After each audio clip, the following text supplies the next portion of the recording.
DGMO lieutenant general Rajib ঘাই জানিয়েছেন, operation সিন্দুরে Bharat পাকিস্তানে 9টি জঙ্গি ঘাঁটি লক্ষ্য করে হামলা চালানোর পরেই পাল্টা হামলা চালায় পাকিস্তানও। এমনকি আনুষ্ঠানিকভাবে সংঘর্ষ বিরতি ঘোষণার পরেও গোলাগুলি থামেনি। তাতেই প্রাণ গিয়েছে ভারতীয় সশস্ত্র বাহিনীর 5 সদস্যের। সুরেন্দ্র কুমার মোগা ভারতীয় বায়ুসেনার চিকিৎসক।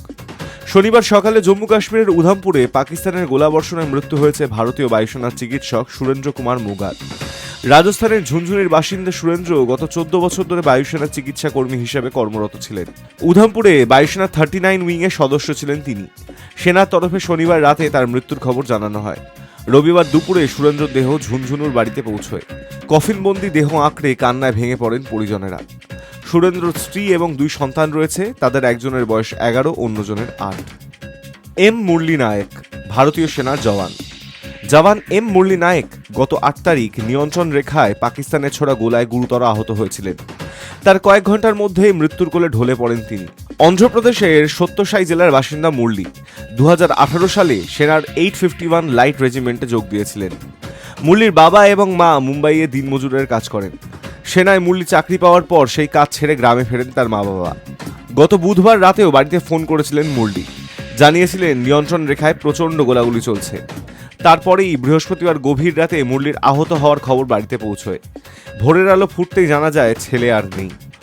মুরলীর বাবা শ্রীরাম নায়েকের কথায় ছোটবেলা থেকে সেনায় যোগ দেওয়ার স্বপ্ন দেখত ছেলে। সেনার পোশাক ছিল ওর খুব প্রিয়।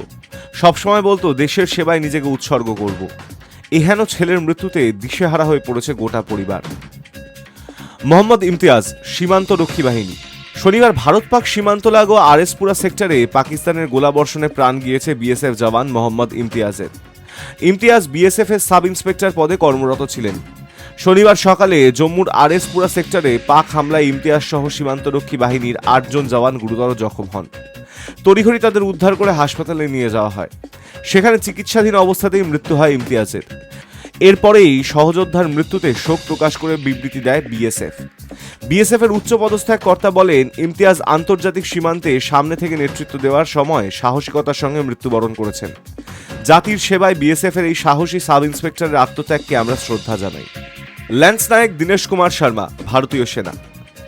গত 7ই মে জম্মু কাশ্মীরের পুঞ্চে নিয়ন্ত্রণ রেখা বরাবর পাকিস্তানের গোলাবর্ষণে নিহত হন ল্যান্স নায়েক দীনেশ শর্মা।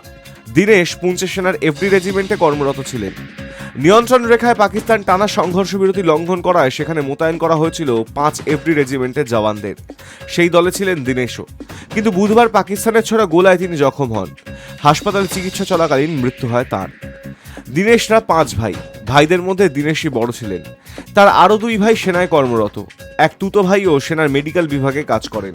সেই তুতো ভাই জানিয়েছেন দীনেশের 2 সন্তান রয়েছে, তাদের বয়স 5 বছর। তার স্ত্রী অন্তঃসত্ত্বা। রাইফেলম্যান সুনীল কুমার ভারতীয় সেনা। জম্মুর আরএসপুরা সেক্টরে পাকিস্তানের গোলাবর্ষণে নিহত হয়েছেন রাইফেলম্যান সুনীল কুমার। সুনীল জম্মুর ত্রেওয়া গ্রামের বাসিন্দা। 11ই মে তার দেহ বাড়িতে নিয়ে আসা হয়। যথোচিত সম্মানের সঙ্গে সারা হয় শেষকৃত্য। সাংবাদিক বৈঠকে ডিজিএমও ঘাই আরও জানিয়েছেন, অপারেশন সিন্দুরে পাকিস্তানের 9টি জঙ্গি ঘাঁটিতে হামলায় ইউসুফ আজহার, আব্দুল মালিক রফ, মুদাস্সার আহমেদ সহ 100-রও বেশি জঙ্গির মৃত্যু হয়েছে। তারপর থেকেই পাকিস্তানের পাল্টা হামলায় ভারতীয় সশস্ত্র বাহিনীর 5 সদস্য ছাড়াও প্রাণ গিয়েছে সাধারণ মানুষেরও। গত 7 থেকে 10ই মের মধ্যে ভারতীয় সেনার জবাবি হামলায় পাকিস্তান সেনাবাহিনীর প্রায় 30 থেকে 40 জন জওয়ানের মৃত্যু হয়েছে। High news network.